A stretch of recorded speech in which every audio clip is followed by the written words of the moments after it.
The P-38 Lightning was killing its own pilots while following the rules perfectly. The manuals were correct. The doctrine was logical, and that's exactly why it failed.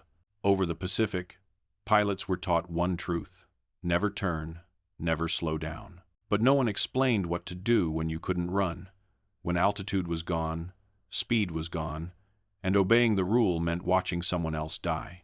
Hidden inside the P-38 was a capability no briefing ever mentioned. Not because it didn't exist, but because admitting it would mean admitting the system was wrong. This is not a story about heroism. It's about a quiet mistake in doctrine that cost lives, and a forbidden edge of performance that changed the air war without ever being written down. If you follow this story to the end, you'll understand the unseen reason why survival and the balance of air combat shifted in 1943. Because sometimes, wars don't change when new weapons arrive. They change when someone discovers where the rules stop working. If history matters to you, take a second to subscribe, because this story only makes sense if you see it all the way through. In the early years of the Pacific Air War, American fighter doctrine was not confused. It was precise, clear, mathematically sound. Every American pilot flying a P-38 Lightning was taught the same core rule: never turn with the enemy. Speed was survival. Altitude was safety. If a fight slowed down, you were already losing. On paper, the logic was unbreakable.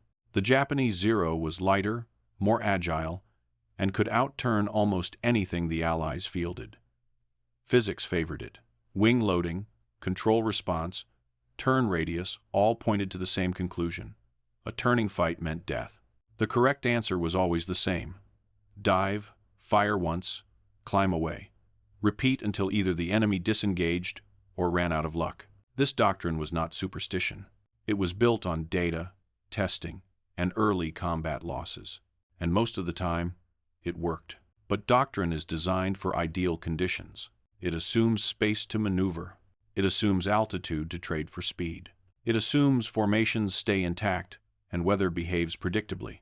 The Pacific did not cooperate. Over New Guinea, the sky was low and broken. Clouds formed and collapsed without warning. Rain squalls erased visibility in seconds. Fighters escorted bombers at altitudes where dive away wasn't always an option. Missions fractured. Formations dissolved. Pilots found themselves slow, low, and close, exactly where doctrine said they should never be. And when that happened, the rule offered no second answer. The manuals explained how to fight when everything went right. They said very little about what to do when everything went wrong. If you were jumped at low altitude, if your speed was already bled away, if breaking off meant abandoning bombers or wingmen who would not survive without you. In those moments, pilots were forced into a choice the system never acknowledged: follow the rule and leave someone to die, or break it and risk becoming the next statistic. The P-38 Lightning made this dilemma worse. It was a powerful aircraft. Fast, heavily armed, with long range unmatched by any fighter in the theater. At altitude, it was lethal, but at low speed, it carried a reputation that bordered on fear. Pilots were warned repeatedly: push it too hard in a turn and it would stall violently, snap into a spin, and kill you before you could react. This wasn't rumor. It happened. So the doctrine hardened: avoid the turn at all costs. But war does not always present costs you can afford. By mid-1943, American air losses over the Southwest Pacific were not catastrophic, but they were steady. Pilots disappeared into jungle and ocean with no witnesses.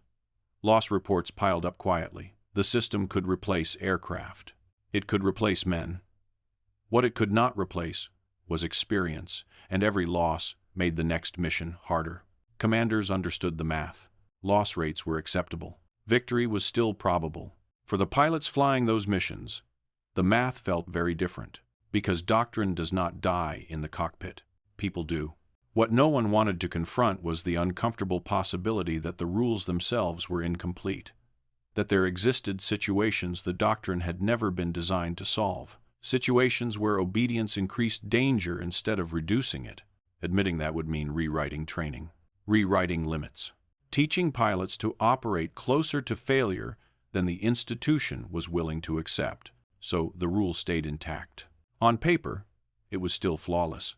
In the air, men kept encountering moments where the rule simply stopped working. And somewhere inside the P-38, not in its manuals, not in its training films, not in its official doctrine, there was a narrow, dangerous margin the system had never explored. A place where survival lived, not because the aircraft was designed for it, but because reality demanded it. The Air Force didn't know it yet. But the war was already forcing pilots to find that edge on their own. Doctrine does not fail all at once. It fails quietly. In the Pacific, it failed not in dramatic fireballs, but in slow accumulation, one escort that broke formation, one weather front that arrived early, one fight that happened lower than planned. Each incident looked survivable in isolation. Together, they created a pattern the system refused to name. American fighter doctrine assumed control. Control of altitude, control of speed, control of when to engage and when to disengage. But over the Southwest Pacific, control was a luxury. Escort missions forced fighters down to bomber altitude. Weather compressed vertical space. Fuel limits restricted options. Pilots often arrived at contact already slower than doctrine demanded, already lower than training preferred. And when Japanese fighters attacked, they didn't wait for ideal conditions. They waited for mistakes. Zeros and Oscars climbed through cloud gaps, attacked from blind angles, and forced escorts into defensive turns they were never meant to make. A single evasive maneuver to protect a bomber could bleed enough speed to erase the doctrine's only escape path. Once speed was gone, the rule stopped offering answers. Dive away into terrain, climb without energy, extend while bombers died behind you. The doctrine had been designed to win battles. It had not been designed to choose who gets left behind. This is where the losses began to feel different. Pilots weren't dying because they broke the rules. They were dying because they followed them until there was nothing left to follow. After-action reports recorded these engagements clinically. Enemy intercepted. Defensive maneuvers executed. Aircraft failed to return. There was no column for impossible choice. From headquarters, the statistics remained acceptable. Loss rates stayed within projections. Replacement pilots arrived. Aircraft were repaired or replaced. The system functioned as designed. But inside squadrons, the atmosphere shifted. Pilots began to recognize situations where doctrine demanded withdrawal, and withdrawal felt indistinguishable from abandonment.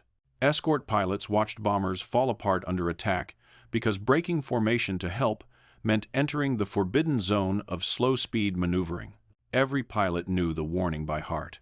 Never turn with the enemy. Day 5. Day 5 one tuned. But no one explained what to do when turning was the only way to keep someone alive. This was the psychological fracture the manuals never addressed. Doctrine teaches what is optimal. Combat forces decisions based on what is immediate. And immediate decisions are made with people still in sight. When a wingman called for help. When bombers were trapped below. When disengaging meant accepting that someone else would not make it home. These moments did not appear in training films. They were learned in real time, at low altitude, with no margin for error. The P-38 Lightning amplified this tension. Its strengths encouraged commanders to rely on it heavily. Long range, heavy firepower. The ability to escort bombers deep into hostile territory. It became the backbone of air operations across vast distances. But its weaknesses were equally clear. At low speed, the aircraft felt heavy. The controls softened. The warning buffet arrived early and violently. Pilots were conditioned to fear this regime. Fear was intentional. It kept average pilots alive. But fear also narrowed options. When situations collapsed into close-range chaos, fear reinforced obedience, even when obedience was no longer safe. The result was a paradox no one wanted to confront. The aircraft that made deep operations possible was also the aircraft least forgiving when doctrine collapsed. Commanders responded predictably. They reinforced the rule, emphasized discipline, reminded pilots that deviation was more dangerous than compliance. And, statistically, they were not wrong. Most pilots survived by following doctrine strictly. Most engagements could still be managed at speed and altitude. The system protected the majority, but war is not decided by averages. It is decided in the margins, the small percentage of encounters where the rules no longer apply, and where those margins determine who lives long enough to fly again. By 1943, those margins were claiming experienced pilots, not reckless ones, not incompetent ones, who understood the rules perfectly and died when the rules stopped fitting reality. What the system lacked was not intelligence. It lacked a contingency for failure, a way to survive when Doctrine ran out of options. And buried inside the P-38's design, not intentionally, not safely, but undeniably, was a narrow escape the manuals refused to acknowledge. At this stage of the war, no one called it a solution. Most pilots didn't even realize it existed. But the pressure was building, and sooner or later, someone was going to push into that forbidden space not to be brave, but because there was nowhere else left to go. The P-38 Lightning did not lie to its pilots. It did exactly what it was designed to do. The misunderstanding came from something far more dangerous than mechanical failure interpretation. On paper, the P-38 was easy to classify. Heavy, twin-engine, long-range, fast in a straight line. Everything about it suggested one role: strike, disengage, survive on speed. Compared to lighter Japanese fighters, it seemed fundamentally unsuited for close-range maneuvering. And so the manuals described it that way cautiously, conservatively, with margins built to protect the largest number of pilots under the widest range of conditions. That caution was deliberate. The Lightning carried risks that single-engine fighters did not: asymmetric thrust, complex engine management, high wing loading. At low speed, the aircraft demanded precision. Push too hard, pull too far, and the consequences were immediate and unforgiving. Training simplified this reality into a single message: don't go there. But simplification is not the same as truth. What the manuals described was not the aircraft's full capability, it was the safe operating envelope chosen by the institution. That envelope assumed average skill, average reaction time, average stress, and average judgment under fire. It did not describe what the aircraft could do at the edge of loss of control. That edge existed whether the manuals acknowledged it or not. The P-38's design contained features no Doctrine had fully explored. 2 engines mounted far from the center line, a large vertical tail, powerful rudder authority, throttles that could be manipulated independently, nose-mounted guns that eliminated convergence problems and rewarded brief, precise firing windows. Individually, these were design choices. Together, they created behaviors that were never meant to be exploited but could be. At certain speeds, with careful coordination, the Lightning could trade energy for angle faster than expected. Not safely, not repeatedly, but once, when circumstances demanded it. The manuals avoided this region for good reason. Teaching pilots to operate there would increase training accidents. It would blur the line between control and departure. It would require instructors to explain sensations that could not be standardized: buffet onset, control heaviness, asymmetric thrust response. Most importantly, it would force the institution to admit that survival sometimes required flying closer to failure than Doctrine allowed. So, the manuals drew a clean boundary instead. They labeled everything beyond it as unacceptable, not because it was impossible, but because it was too dangerous to teach at scale. This distinction mattered, because when pilots encountered that region unintentionally during combat, under pressure, low on energy, the manuals offered no guidance, only warnings. And warnings do not help when you are already there. At that point, the aircraft does not behave like the book says it should. It behaves like physics says it must. Some pilots experienced this edge accidentally: a defensive brake that tightened too much, a recovery that demanded more rudder than expected, a moment when the aircraft responded not by killing them, but by turning. Most dismissed it as luck, a fluke, a near miss they never wanted to repeat. But the edge was real. It existed as a narrow band, a place where control inputs, power imbalance, and airflow aligned just enough to bend expectations without snapping the aircraft into catastrophe. The system did not explore this band because systems cannot afford exceptions. Institutions teach what is repeatable, what is statistically survivable, what protects the majority. But combat does not ask whether something is repeatable. It asks whether it works this one time. By mid-1943, the pressure of repeated close-range encounters was forcing pilots into this region more often, not intentionally, but inevitably. Every mission that went wrong pushed someone closer to the boundary the manuals refused to describe. Some pilots crossed it and died.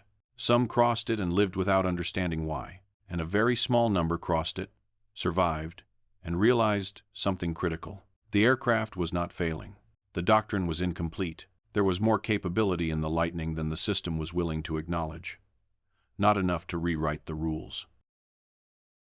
To make dogfighting safe, but enough to change the outcome when no other option remained. At this point in the war, that realization existed only as instinct, as muscle memory, as moments pilots couldn't fully explain.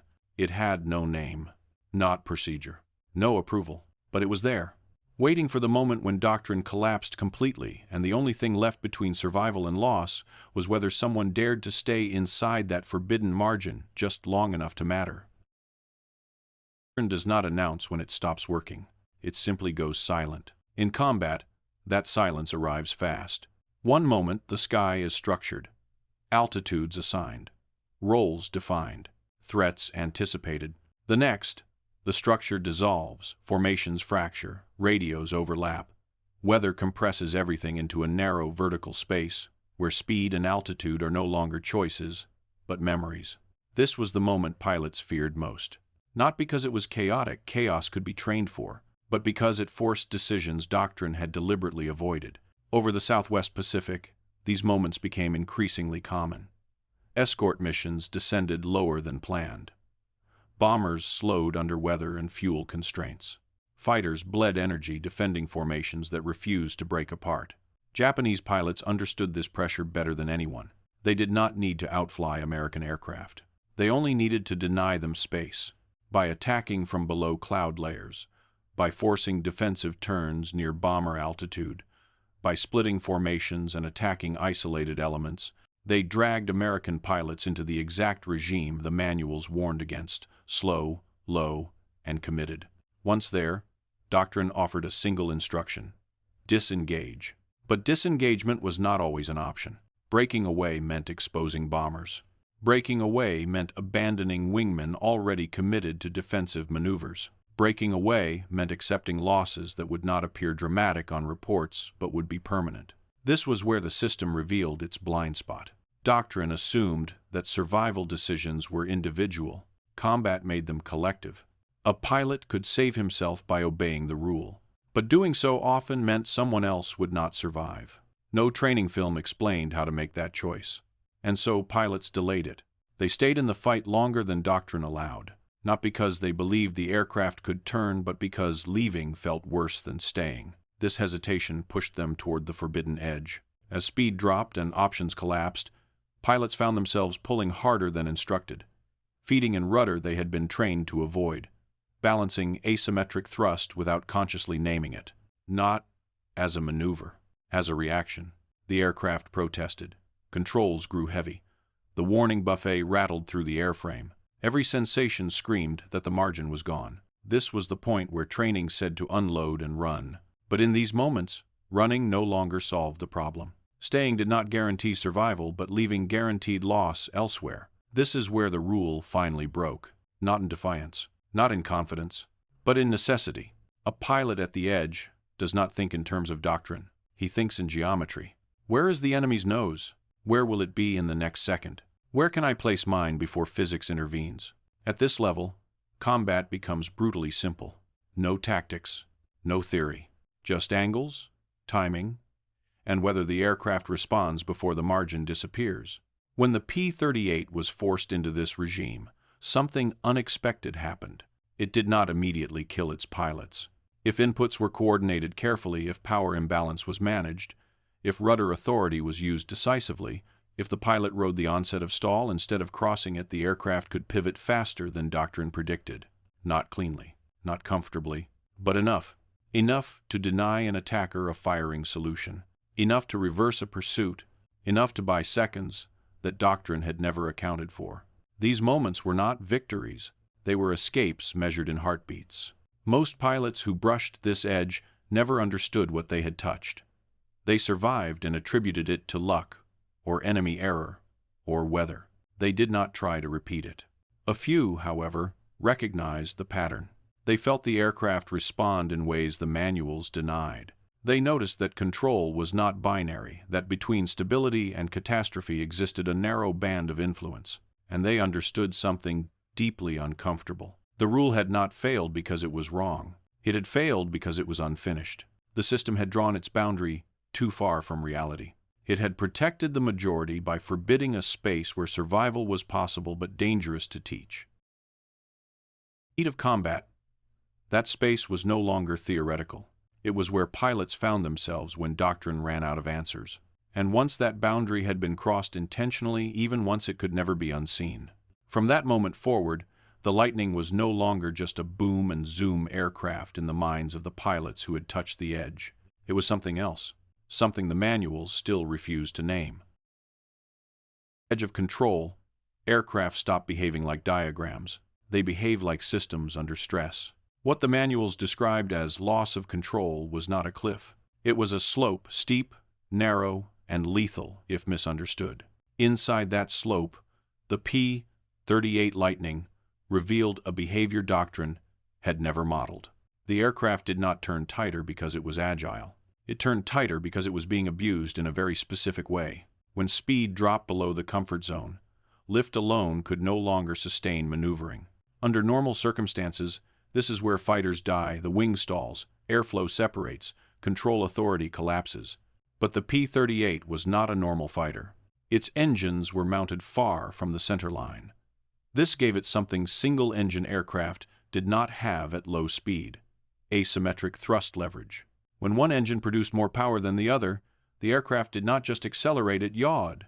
Yaw, at the edge of stall, does something dangerous and useful. It reattaches airflow over parts of the wing while disrupting it over others.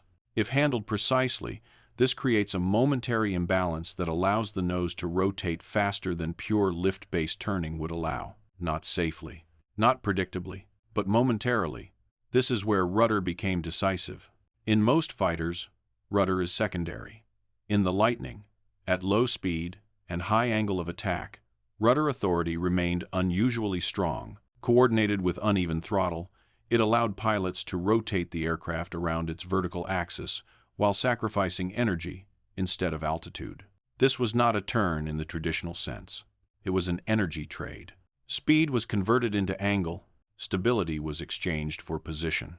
The aircraft was not flying efficiently, it was being forced through a controlled loss of balance. The margin was razor thin, too much input, and the aircraft departed violently. Too little, and nothing happened. There was no indicator, no checklist, no recovery chart, only sensation. The onset of buffet, the pressure in the controls, the timing between throttle and rudder. This is why the technique could never be standardized.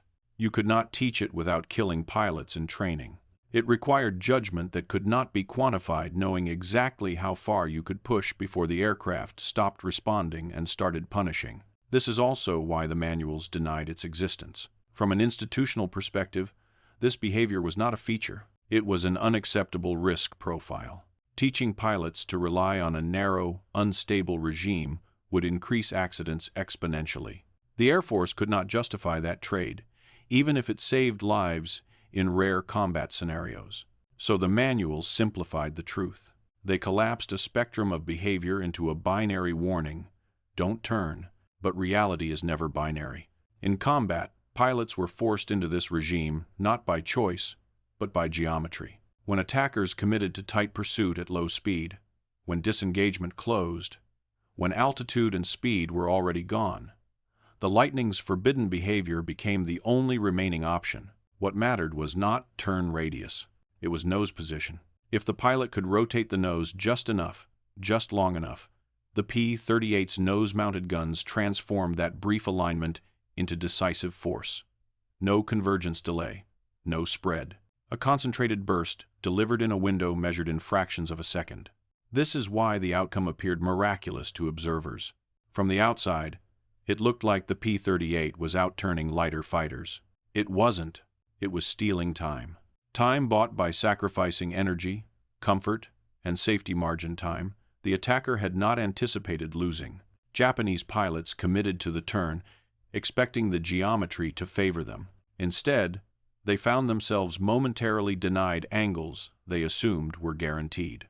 In that moment, Doctrine failed, not because it was wrong, but because it assumed the enemy would disengage once the lightning slowed. They didn't. And the lightning, pushed to the edge, responded in ways the manuals had never admitted. This capability did not make the P-38 a dogfighter. It made it less predictable. Unpredictability is not strength. But in combat, it is sometimes survival. The cost was real. Every time this edge was used, airframes absorbed stress they were never meant to endure. Rivets loosened, warped, engines overheated. The aircraft aged violently in seconds. And the pilot paid a price too. Tunnel vision, gi-induced fatigue, margins measured in heartbeats. This was not a technique to be used repeatedly. It was an emergency door to be opened once, when all others were locked. And once pilots understood that door existed, even unofficially, the balance of survival changed. Not dramatically, not visibly, but enough to matter. Institutions do not reject truth because it is false. They reject it because it is dangerous to scale. What pilots were discovering at the edge of the P-38's performance did not threaten Doctrine intellectually. It threatened it structurally, because acknowledging that capability would require the system to answer a question it had avoided since the beginning of the war. What happens when survival depends on flying closer to failure than we are willing to teach? From a command perspective, the answer was unacceptable. If the Air Force formally recognized that the Lightning could be forced into a tight, low-speed maneuvering regime, several consequences followed immediately, none of them survivable for a mass training system. Training syllabi would have to change. Flight instructors would be required to demonstrate behavior they themselves could not safely repeat. Accident rates would spike. More importantly, responsibility would shift. If a pilot died attempting a maneuver that Doctrine endorsed, the institution owned that death. But if a pilot died breaking the rules, the system could classify it as error, recklessness, or deviation. This distinction mattered. War tolerates losses. Institutions manage blame. The forbidden edge of the P-38 lived in a space no bureaucracy could safely approve. It depended on judgment that could not be standardized, on sensations that could not be measured, on timing that could not be written into a checklist. And worst of all, it worked only sometimes. There was no guarantee of success, no margin of safety, no way to ensure that the next pilot would feel what the last one felt before it was too late. From headquarters, the conclusion was obvious. You cannot build doctrine around exceptions. So the official guidance remained unchanged. Avoid turning fights. Use speed and altitude. Disengage whenever possible. Quietly, however, reality diverged. Combat units do not wait for permission when survival is at stake. They adapt locally, informally, and without paperwork. Knowledge moves through squadrons faster than memos ever could, passed between pilots during briefings that weren't recorded, conversations that never made it into reports. What emerged was a parallel system, not doctrine, not policy, experience. Pilots began to understand that the Lightning had a last resort, something to attempt when the geometry collapsed and the rules ran out. They did not name it. They did not write it down. They described it in fragments: ride the buffet, don't cross the brake, use the rudder, don't be greedy. This was not instruction, it was warning. Even those who had survived using the edge understood its cost. Airframes came back stressed. Maintenance crews noticed cracks, loosened fittings, overheated engines. Aircraft that had lived full-service lives aged rapidly after a single encounter at the limit. The technique saved pilots and quietly consumed machines. Commanders saw this too. They tolerated the outcomes without endorsing the cause. As long as loss rates declined and missions succeeded, there was no incentive to ask uncomfortable questions. The system had found an equilibrium it did not need to explain. This ambiguity was intentional. Official recognition would force accountability. Silence preserved flexibility. So the Air Force allowed the knowledge to exist, but only as rumor, intuition, and individual judgment. No medals were awarded for bending doctrine. No manuals were revised. No training films were updated. From the outside, nothing changed. From the cockpit, everything did. Pilots now knew that the rules were not absolute. that survival sometimes required entering a space the institution refused to acknowledge, that there was a difference between what was permitted and what was necessary. This created a quiet divide between the system that trained pilots to survive on average and the pilots who learned how to survive when they fell outside it. Both were correct. Neither could fully admit the other. The war moved on. But the balance had shifted not because doctrine evolved, but because pilots carried knowledge the system could not safely claim as its own. The act did not announce itself. There was no single order, no revised doctrine, no moment when headquarters declared that something had changed. But on the flight line, the difference became visible. Not in victories, but in returns. Pilots began coming back from missions they should not have survived. Escorts rejoined formations after engagements that, months earlier, would have ended in loss reports and unanswered roll calls. Aircraft landed, battered, stressed, sometimes barely airworthy, but with pilots still inside them. The statistics shifted quietly. Not enough to trigger headlines. Not enough to rewrite doctrine. But enough to be noticed by those who lived inside the numbers. Loss rates dipped slightly. Experienced pilots stayed alive longer. Squadrons stopped bleeding knowledge at the same pace. From a distance, it looked like normal variation. Up close, it felt different. Pilots talked less about rules and more about judgment. Briefings still emphasized speed and altitude officially. Nothing had changed. But in the margins, advice sounded different now. If you have room, run. If you don't, there's one last option, but it will cost you. No one framed it as a tactic. It was described as permission to survive. This knowledge did not spread evenly. Some pilots rejected it outright. Others tested it cautiously and never touched it again. A few internalized it, not as a maneuver, but as an understanding of where the lightning stopped obeying diagrams and started obeying intent. Maintenance crews saw the cost firsthand. Airframes came back wrinkled. Rivets worked loose. Engine temperatures spiked. Inspections took longer. Aircraft that had been expected to fly hundreds of hours showed fatigue after single missions. But the crews also noticed something else. Pilots walked away. Every stressed panel represented a decision where metal had been sacrificed instead of flesh. Every repair meant a letter that did not have to be written. This was not a clean exchange. The aircraft paid a price. The system absorbed wear, but people lived. No official report credited this shift to anything specific. War is too complex for clean causality. Weather, enemy fatigue, training improvements, all played roles. The forbidden edge was never isolated as a variable, and that was acceptable, because the institution did not need to understand why survival improved, only that missions continued and losses remained within tolerable bounds. For the pilots, however, the change was personal. They flew differently now, not recklessly, not defiantly, but with an expanded sense of possibility. The rules still mattered. The doctrine still protected them most of the time. But when everything collapsed, they no longer felt completely blind. They knew the aircraft had one more answer. Not a solution, not a guarantee. An option. This knowledge altered behavior in subtle ways. Pilots committed more confidently to protecting bombers when necessary. They delayed disengagement just long enough to matter. They trusted themselves to recognize when the margin was gone and when to spend it. This did not make combat safer. It made it less final. The war did not turn on a single maneuver or a single realization. No battle was won because of the lightning's forbidden behavior. But survival is cumulative. Every pilot who returned flew again. Every experienced pilot trained others. Formally or not, the effect compounded, not dramatically, relentlessly, and because it remained unofficial, it could spread without scrutiny. No one asked how pilots knew what they knew.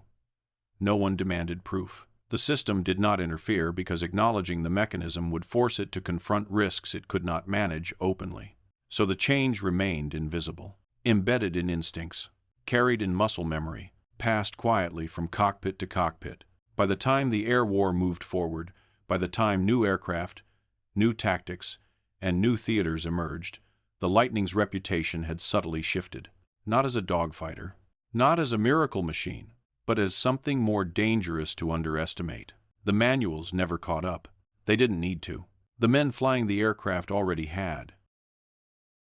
War ended, Nothing was officially rewritten. No manual was updated to acknowledge the forbidden edge. No doctrine admitted it had been incomplete. No training film explained how close to failure survival sometimes lived. History prefers clean explanations. Wars rarely provide them. From the outside, the P-38 Lightning finished the war exactly as it had begun it. A fast, long-range escort fighter, best used with altitude, discipline, and restraint. That description was not wrong. It was simply unfinished. The real lesson of the Lightning was never about a specific aircraft or a specific pilot. It was about the nature of systems under pressure and what they choose not to see. Doctrine is built to protect the many. It is optimized for averages. It assumes repeatability, predictability, and controllable risk. But war lives in exceptions. It lives in moments where the averages collapse, where the environment removes choices, where obeying the rule no longer produces survival, only order. In those moments, systems do not save people. People save themselves sometimes by stepping into spaces the system cannot afford to teach. The forbidden edge inside the P-38 was not a miracle. It was not genius. It was not bravery in the way stories like to frame it. It was the byproduct of reality colliding with abstraction. The aircraft could do more than the manual allowed, not because engineers were wrong, but because engineers designed for safety, not desperation. The manual drew a boundary that protected thousands of pilots. Beyond that boundary lived a narrow, lethal margin that could not be scaled without cost. So the institution made the only decision it could. It pretended the margin did not exist, and in doing so, it quietly delegated survival to individual judgment when the system failed. That delegation was never acknowledged. It could not be. To admit it would mean admitting that no doctrine, no matter how well designed, can cover every situation war will generate. What changed the air war in 1943 was not a new aircraft. It was not a new weapon. It was not even a new tactic. It was the realization carried quietly by pilots that limits are not always where institutions draw them. That survival sometimes lives in the space between what is permitted and what is possible. The P-38 did not win the war because it could turn. It mattered because, when everything else was gone, it could still answer a question the manuals never asked. And that is how wars often change. Not through declarations, not through doctrine, but through small, dangerous truths discovered too late to be taught and too important to be ignored. Because the most decisive moments in war are rarely the ones written down. They are the ones that happen when the rules stop working and someone has the courage to find out what lies beyond them. Wars aren't changed only by new weapons. They're changed by the moments when rules stop working and someone notices. If you want more stories about the hidden mechanics behind World War II, subscribe.